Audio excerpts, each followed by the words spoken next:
It was near Halloween time when my friends and I were telling ghost stories. My friend said she was going to tell a story about her parents' first date. She said she didn't like telling this story since it was actually true, but we prodded her on.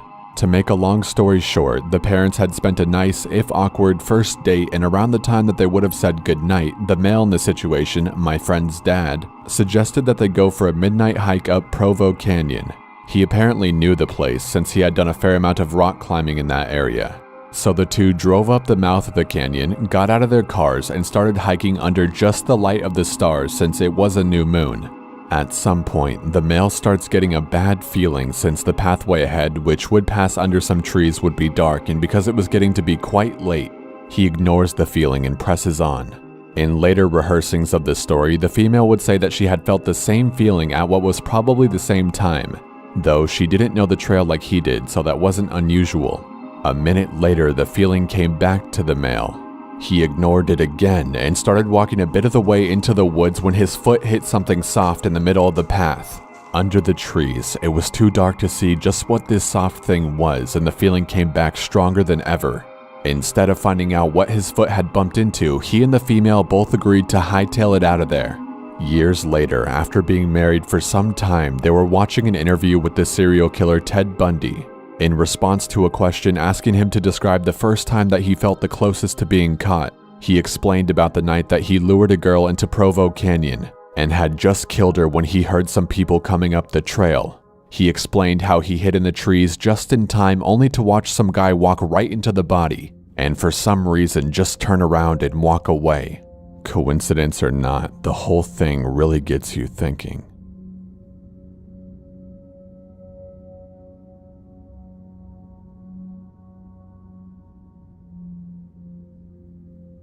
When I was a teenager, I was home alone one weekend and I was sleeping in my parents' room since there was a TV in there. Sometime around 2 a.m., I felt like I was being stared at from the direction of the hallway. I looked up and I saw a shadow person looking at me. It was weird because it was a pure man-shaped black mass and I could see him in the dark hallway. I'm guessing the light from the TV helped. I sat up and stared back, but I was terrified. We looked at each other for probably 5 seconds and then it turned around and walked down the hall. A few seconds later, I heard a loud crash.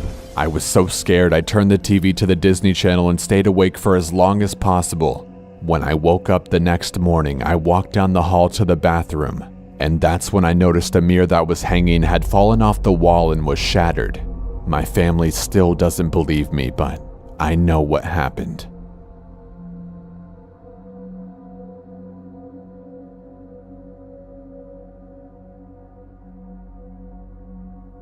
When I was 3, my parents moved us into a new neighborhood. The house was nice, but kind of old. The neighborhood was an old 50s tract home area, so it had a pretty varied group of people living there, from older couples that had bought the houses new, to young families looking for a cheap place to live, to poor people looking for cheap houses to rent. As soon as we moved in, my dad started noticing weird things with me. He would hear me giggling and laughing in my room, and whenever he went in and asked me what was so funny, I would tell him that the kids were being funny. He would also come in to wake me up and find me curled up in the closet. This happened over and over again, but my parents didn't think much of it because I was a pretty imaginative kid. The thing that really got to them the most was that I flat out refused to walk out the front door. I would scream and yell and cry until one of my parents carried me in and out of the house. When you walked in the front door, to the right there was a closet and to the left there was a low brick wall that separated the front door from the living room. It was about 4 feet high and about 3 feet long. It was just a room divider, but I never touched it or wanted to be near it. After we had lived there for a few months, my dad started making some renovations to the house. Among them was demolishing the wall. My parents dropped my brother and I off with our grandparents the day they were going to do it so that we wouldn't be underfoot. We didn't end up going home for a week. When my dad knocked down the wall, he called the police. Inside the brick wall were bones that turned out to be from children. The cops never did figure out who put them there. The house had been owned by a lot of people, many of them who had rented it out. So it's just one of the many weird things that happened in my town that was never figured out. Now that I'm an adult, it's become one of those creepy stories from my childhood that my family retells on occasion.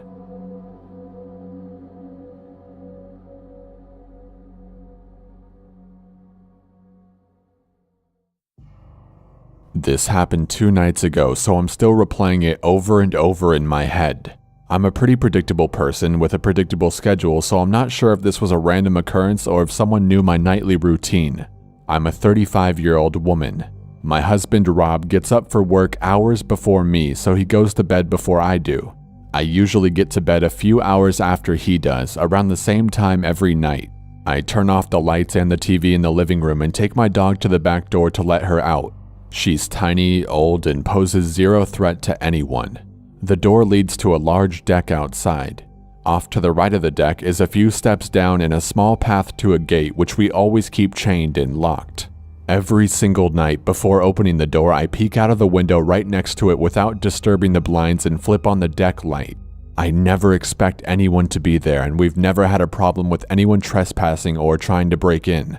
It's just something I do every night. It's kinda like looking behind the shower curtain before going to the bathroom. I know no one is back there, but if I don't check, then that's going to be the one time that there is actually someone hiding back there, you know? Hey, I watch a ton of horror movies and it's pitch black outside at night where I live, okay? Cut me some slack. So a few nights ago, I got ready for bed, went to the back door with my dog slowly following behind me and peeked out the window.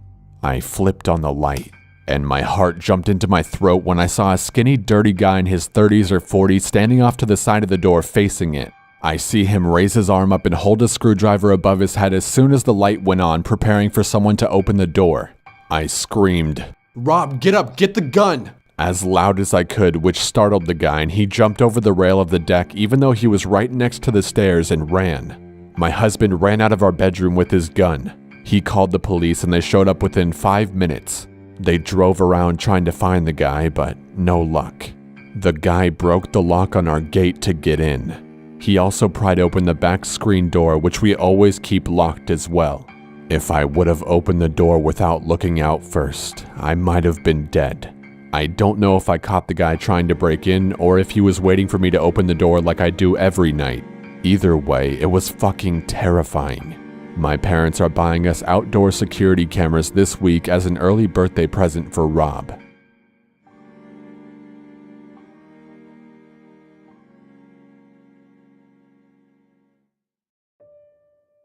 The names in this story have been changed for privacy reasons, but I guess it doesn't really matter.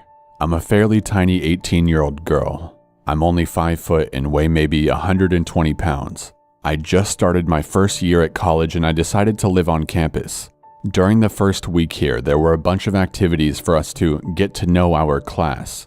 They were mostly just stupid icebreakers and just telling us about stuff to do on campus. During one of these activities, I met a guy named Alex. He seemed friendly enough. He was eating lunch alone, so my friend and I decided that we would ask him if he wanted to sit with us, you know, just trying to be nice. He said sure, and we talked a bit. My friend and I both got his number and we spent the rest of the time going through the stupid little games together as a group. After that day, we really didn't think about Alex. He texted me a couple times asking if I could hang out, but I was pretty busy getting adjusted to college, so I never really had the time. Then, one day, he caught me outside one of the main buildings on campus. He asked where I was going and I told him I was on my way to class. He offered to walk me there and I didn't really think much of it. A lot of guys had walked me to class by that point and it was nice, albeit a little annoying and inconvenient sometimes. He walked me all the way to the room my class was in before saying goodbye and leaving.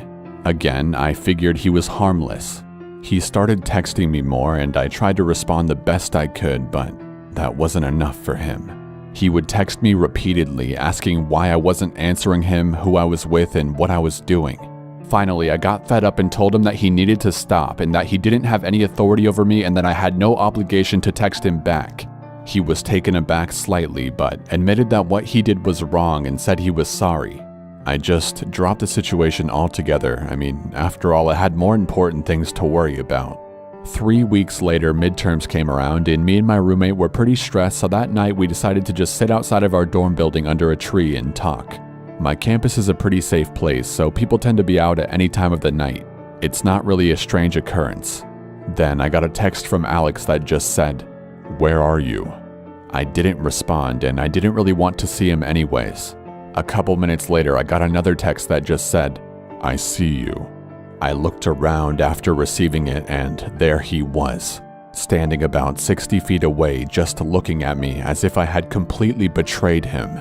I showed my roommate the text and she just laughed, saying he probably had a crush on me. She dismissed me and waved him over, and he waited a minute before actually moving. When he got there, he just sat down and stared at me.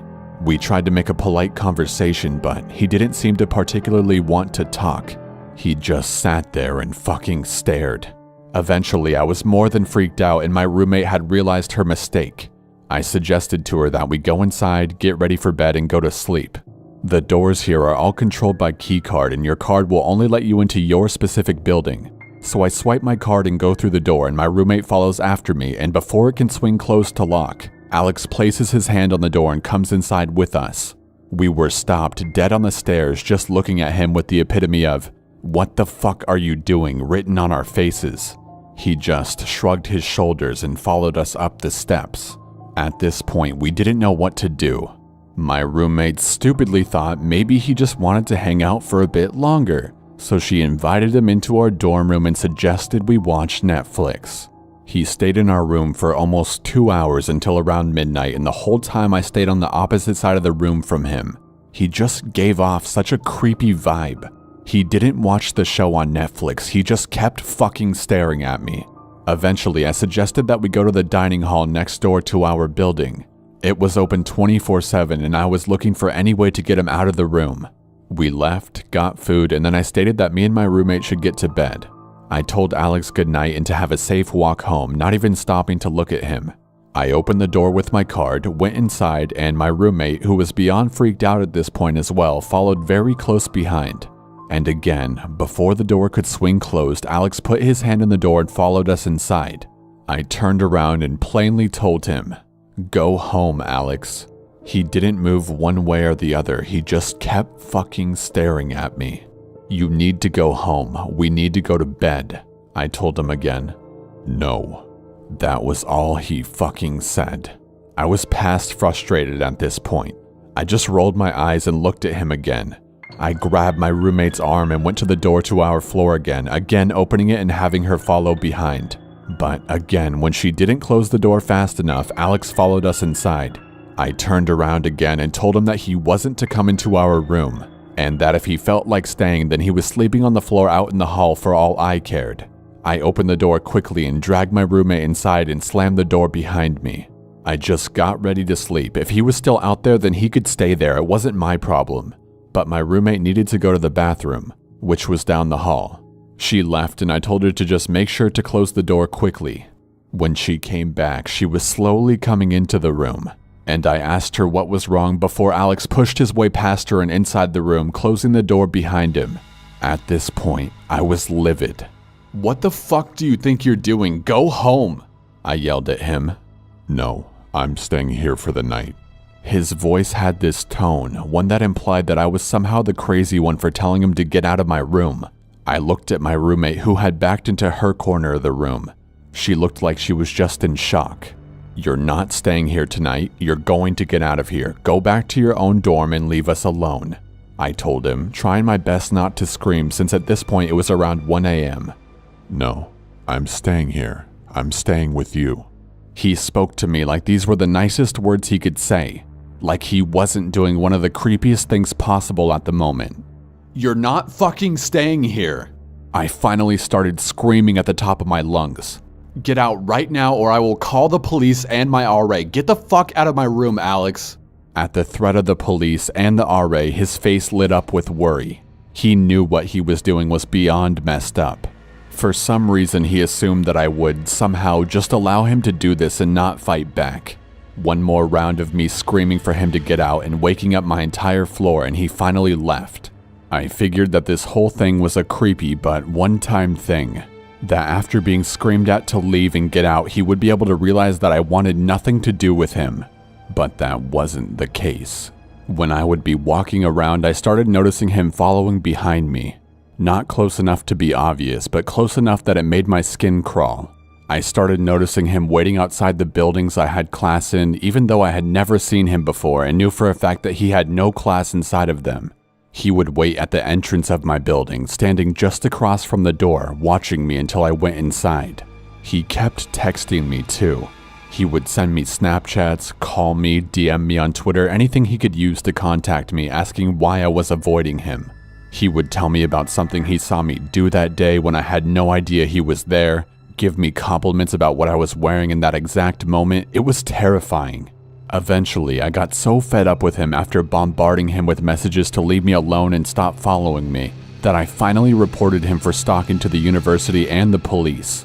This led to a full-scale investigation of Alex.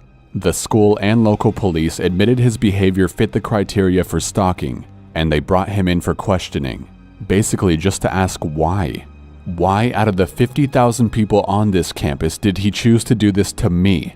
His answer still sends a shiver down my spine and makes me want to throw up. When they asked him why he did this, his only answer was, "Because she's mine." They found out that he had followed me and learned my entire schedule. He had a map of what paths I took to class, where I liked to sit in the dining halls, what room and floor my classes were in. He even knew where my car was parked on the opposite end of campus. He kept a record of all the things I wore, what color they were, if I wore makeup that day. My university issued a no contact order that, for those who don't know, is sort of like a watered down restraining order. He's not allowed to have direct or indirect contact with me at all. The police are still filing the case but have recommended I try and get a restraining order as well. I have friends who walk me to and from class almost every day. Everyone in my building knows what he looks like, what his name is, and to not let him inside or anywhere near me. I hope my experience wasn't too hard to follow. I mean, obviously there are parts I still don't entirely understand myself, like how he got some of this information or really why he thought I was his. Anyways, that's my story.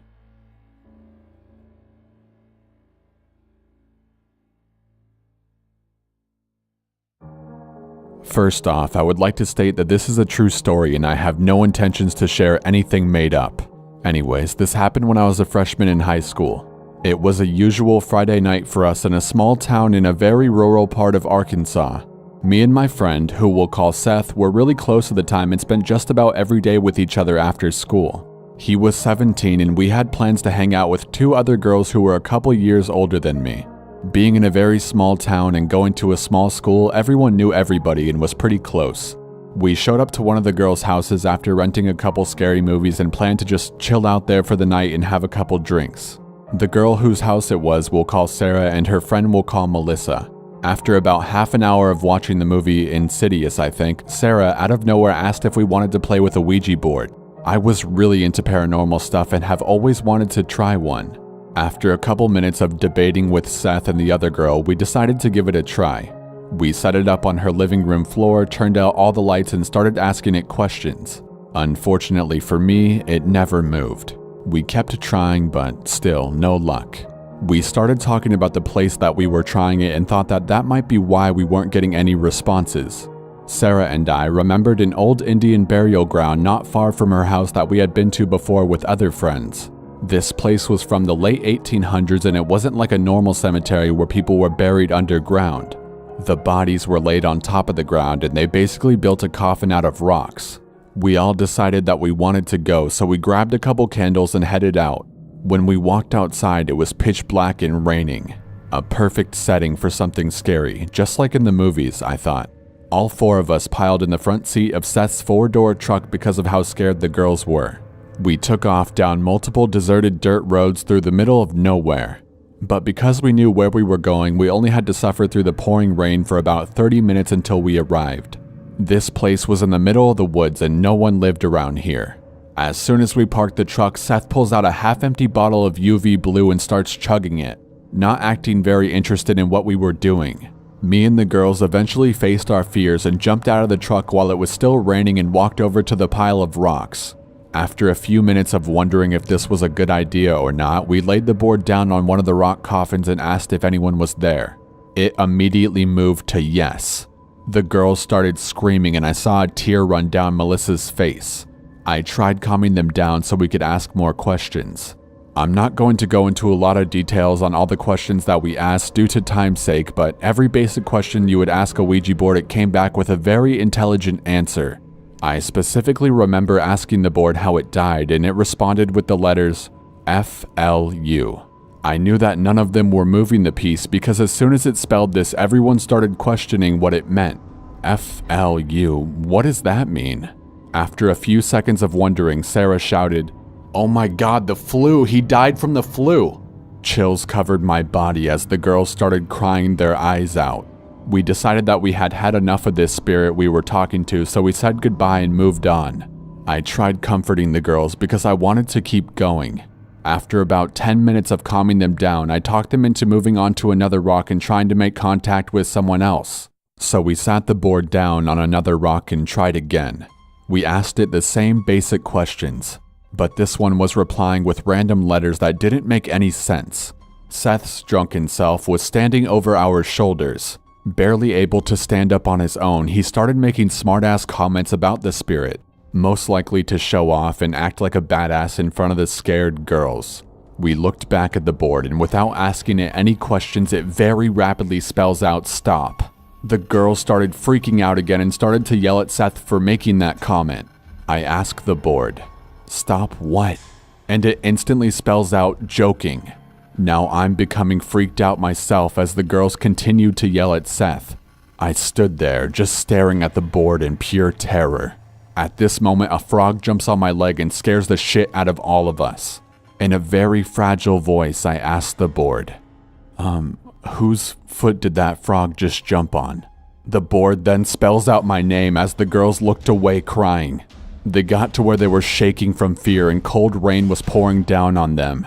Landon, it spelled out. Without even saying goodbye, we all immediately started running back to the truck, and as soon as I got inside, tears started running down my face from how scared I was. And I'm not the type to get scared easily. I drove us home because Seth wasn't in the right state to be driving at the time. And the long, dark, rain-covered dirt road seemed like forever before we escaped the narrow paths and back onto the highway. I canceled my plans for the rest of the night and went home to where I felt safe and away from the board.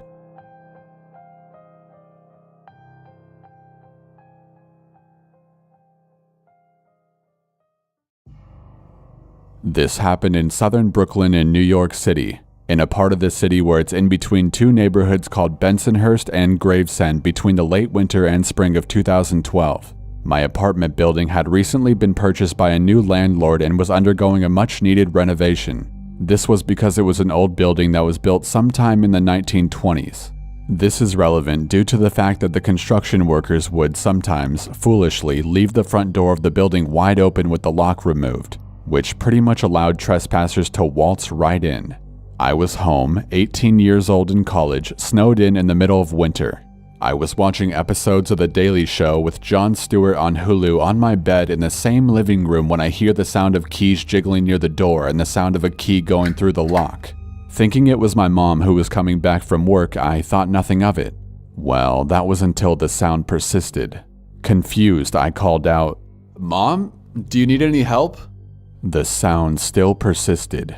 Again, the door was to my immediate left from my bed, so I was beginning to get a bit unnerved and suspicious. I very quietly got up from my bed and went up to the peephole to see some Asian guy trying to picklock the door.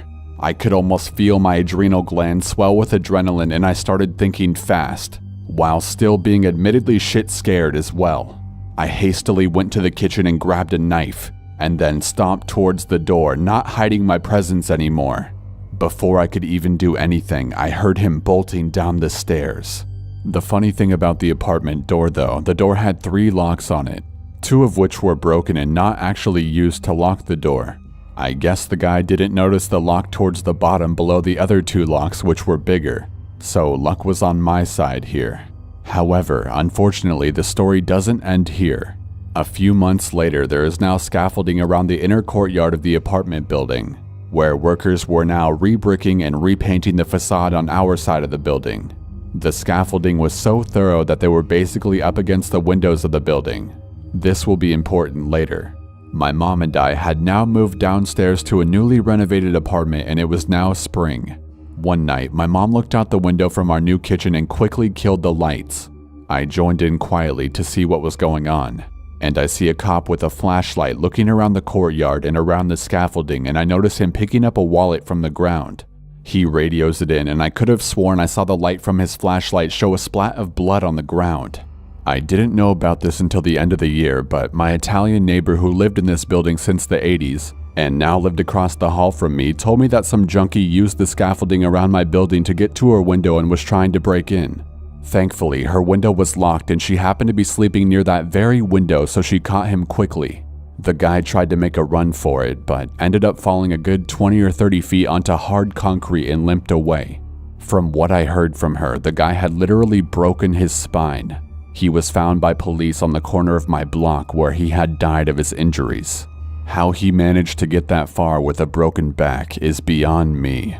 She and I both think that it was likely the same guy who tried to picklock my door just months before, because our descriptions of him matched up to a T.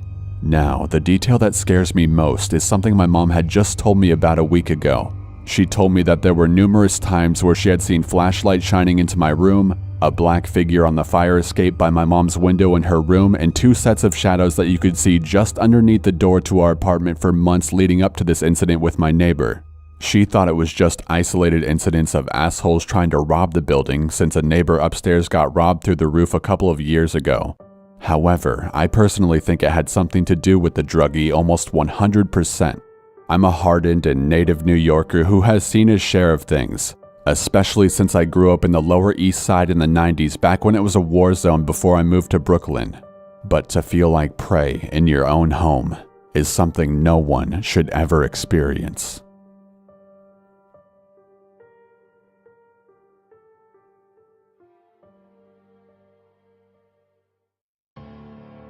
So this happened about 2 summers ago.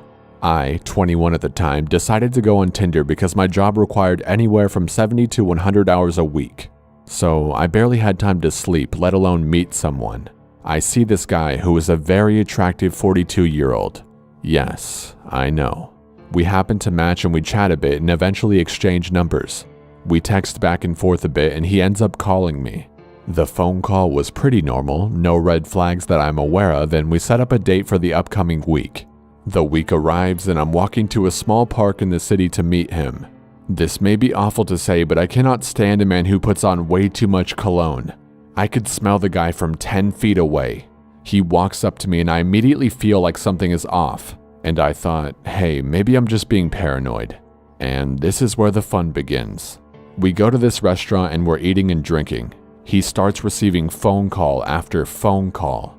Within the hour that we spent at this restaurant, he took about 6 or 7 phone calls, all speaking in Hebrew. So my Spanish ass didn't understand a single word he was saying. I'm fuming at this point, and when he hangs up the call, I tell him that he should take his phone calls and that I would rather go home. He tells me he's sorry and that it's his birthday, so his family is calling him to wish him a happy birthday. I find it odd that he'd want to go out on a date with some girl he met online rather than hang out with his friends. But maybe I'm thinking too much. At this point, this guy is a few shots in. He starts grabbing me aggressively and I tell him to back up a little, that we just met and I don't want him touching me that way. He then stops. At this point, I should have left and I don't know why the hell I didn't. The check is taken care of by him and then he asked me to go get drinks with him. I assume this meant walking to get drinks because, as I said, homeboy is a few shots in and I think he's a little tipsy at this point. But he says he wants to drive to a different bar and I refuse to get in the car if he was planning on driving in his current state. He asked me to walk to his car because he needs to sit down before we go to whatever bar we were going to. I'm not too alarmed by this because it was a very well-lit, populated area of the city. We get into his car and he asks me if I wanted a drink. I have this puzzled look on my face and he starts laughing, gets out of the car and opens the trunk. This guy comes back with 2 sippy cups and a bottle of whiskey. I look at him and I ask him first, "Why do you have those cups?" At the same time, I turn around and see a car seat in the back. This idiot has a son. He's using his son's sippy cups to pour whiskey in them. He offers me a drink and I deny it because, well, I'm not drinking whiskey, A, in your car, B, out of your son's sippy cups, and C, a bottle that has already been opened. He starts getting agitated and he gets back in the car, closes the door, and asks me if I wanted a drink, to which, again, I replied no. I told him, "Listen, you shouldn't be drinking in your car like this. You can get arrested. There are cops all around here and you're 42. You're old enough to enter a bar." With that, he gets visibly angry and his voice gets louder and he says, "Shut the fuck up." At this point, he grabs me by the hair and he tries to jam his fucking tongue in my mouth and I tell him to get the fuck off me. He stops and looks at me and raises his fist to try and punch me. My adrenaline kicked in and I started punching as hard as I could and ran out of the car with tears in my eyes. As I'm running, these 4 guys come up to me and they say, "I kid you not, why the fuck are you hitting my friend?" At that moment, I didn't really process the question and I kept going. I got into the first cab that pulled up and went home. When I got home, I started wondering, wait, why were those 4 guys there in the first place? Were they his friends? What were they planning on doing? I was terrified at this point, but grateful to have been able to make it home safely. And it doesn't end here. The next morning, I get a text from this guy on WhatsApp. He sends me an audio message of a woman who he apparently is speaking to, telling him all these things she'd be willing to do, and how much she likes to party. He then says, "I wish you were more like her. You're so much sexier. Why did you leave last night? We should hang out again." I'm staring at my phone in disbelief. I know damn well he was not drunk enough to forget. I should have blocked him, but instead I responded telling him he was absolutely insane. He responded with, "You're a fucking crazy girl. You're such an immature 21-year-old. I knew it when you were in my car and you didn't want to take that drink." He said if he ever saw me on Tinder again, I'd regret it.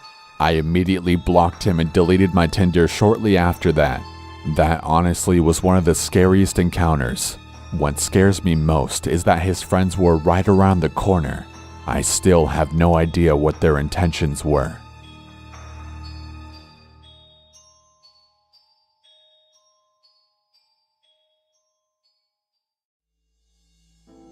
In 1994, when I was 23, I decided to go on a week-long camping trip alone to get my thoughts together. I had just graduated from college here in California and needed to make some decisions about my future. I decided to go camping in the Los Padres National Forest as I had been there before as a kid and it was quite peaceful. I packed my things, drove to the park and bought the week primitive camping pass I needed. I told my parents where I was going and they weren't too excited about me going alone, but as I am a male and well built, they only asked that I pack a knife for protection and be safe. I obliged.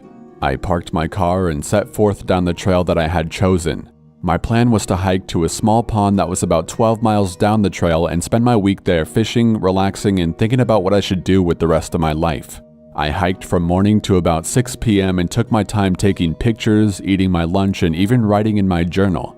At about 6 p.m., I finally reached the pond and unpacked my tent and equipment and got ready to sleep. I was so tired that I passed out and didn't wake up until the morning. In the morning, I made some coffee, made a peanut butter and jelly sandwich, and threw my fishing line into the pond. Over a couple of hours, I caught a couple of bluegill and was getting some much-needed solitude. I gutted my fish and put them back in the water so that they would stay cool for a couple of hours so that I could make them for lunch. After this, I went back in my tent and decided to take a nap. I fell asleep fast. About 30 minutes into my nap, I was awoken by a woman crying hysterically from what seemed to be a few hundred meters away. I instinctively got up quick, opened my tent, and turned towards where I had heard the crying. What I saw scared me instantly. I saw a naked woman about 70 meters away in what I would guess was her 40s walking in my direction. She had long brown hair that was tangled and her face was contorted in a way that made her cries that much more frightening. This woman was filthy all over and she was bleeding from what I could only describe as her genital region. My first reaction was shock, but after a few seconds I cleared my head and ran into my tent to grab my knife. I then walked over to the lady who was still crying hysterically and asked her what happened. As I got close to her, she reached out to me as if to embrace me. I hesitantly gave her one of my hands to hold on to and then walked her over to my tent. She didn't say a word, she just kept crying and leaning herself on me. When we got to my tent, I handed her some paper towels and some extra clothes I had and asked her again what happened and if I could help her clean up or help in any way. She ignored the towels and clothes and just let them fall to the floor. She then asked me in a smoky/exhausted low voice if she could lay down in my bed. I thought she was a rape victim for sure and told her yes, definitely. She laid down on top of my sleeping bag and just kept crying and shaking. I decided to just let her be for a while and started packing up my stuff, as I figured I would have to run back to get help for this woman as there was no cell phone reception here. After about 25 minutes, I collected all of my belongings and walked over to the tent to see if the woman had calmed down. I unzipped the tent and looked inside. The woman was just lying there, no longer crying, but just staring at nothing. I asked her again what had happened, but she didn't answer. I then began to tell her that I was going to run and get help and that she could come with me or just stay here until help arrived. Again, she said nothing. I then told her that I was going to run to the ranger station and that I would be back as soon as possible. I left her some water and some food and started walking back towards the trail. As I got to the trail, I heard a man's voice yelling from across the pond from our point. I turned to where I heard the yelling and I saw a man about 200 meters away, also naked with a long beard and lots of body hair. I could not understand what he was saying at first, but as he got closer I could understand the words, "I am no good, I am no good," in a low, almost unintelligible groan. I was so freaked out at this point that I was frozen in fear. I was thinking about my options when I noticed the woman getting out of the tent and start walking towards the man with arms wide open. He then began running towards her and she towards him. When they reached each other, they then embraced. At this point, I was in total confusion and shock about what was happening.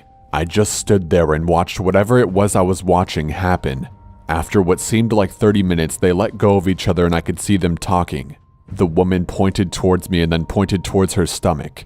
They then talked for a little while longer and then both of them started walking over towards me. I again just stood there trying to figure out what was going on. As they got within 50 meters of me, the woman and man both yelled at me almost simultaneously, "You can help us." I, still confused, yelled back at them, "Help you with what and what happened?" The man and woman did not reply but only put their arms in a baby swaddling position in the universal signal for baby. I yelled back at them, "What baby?" in a concerned voice. The man then said something along the lines of, "I am no good, we need you for a baby." I then said I don't understand and started to take a few steps back. At this point, the woman grabbed 2 large rocks from the ground and handed one to the man. They then began running towards me. I was terrified and dropped my backpack on the ground and started sprinting as fast as I could down the trail. I could hear them screaming at me that they need my help with the baby over and over again as they're scrambling down the trail behind me. They had no shoes and the trail was very rocky, so I knew if I just kept running that they would not be able to keep up with me for long. After about 15 minutes, I slowly heard their cries die down to the point where I could no longer hear them. It took me 6 hours to get back to the ranger station with me running and then taking a break when I needed to. When I got to the ranger station, I threw open the door and began explaining what just happened to the ranger. He knew I was serious from the emotion that I conveyed and told me that he was going to get some backup to go out there and check out the situation and to retrieve my belongings for me. They advised me to just sit tight in the ranger station and that they would be riding their ATVs out there within the hour. I told him that I would rather just go home and he could just call me after they investigated as I lived 2 hours away. He said that was okay. I drove home, told my family what had happened, and waited. I ended up falling asleep on my parents' bed like a child and slept through the night. The next morning, my father woke me up and told me that he had just gotten off the phone with the Rangers and that they had taken a naked man and woman into custody. They told my father that the 2 people would not identify themselves and that they found them on the trail walking back to the direction of the pond. The man and woman were taken to a psychiatric hospital and were both identified as schizophrenic individuals. Nothing else was really known about them. They couldn't figure out who they were or how they had gotten to that location. That is all they could tell us. As far as my equipment, I told them that I didn't want it anymore as much of it was probably caked in blood and who knows what else. We found out a few months later that the couple had set up a campsite hidden near the edge of the pond area and that the Rangers had found one grave there of a very small fetus. The man and woman were identified as a married couple who had gone off their medication and decided to move out to the woods to live away from society. They, from what everyone guessed, had tried to start a family out there, but due to malnutrition, the woman had a miscarriage. I guess the man had blamed himself for being no good and wanted me to take his place in impregnating his wife. This is by far the creepiest thing to ever happen to me, and I have never been camping again since that day. This has forever changed me as a person and has made me very wary of strangers. I hope no one ever has to experience what I did on that day.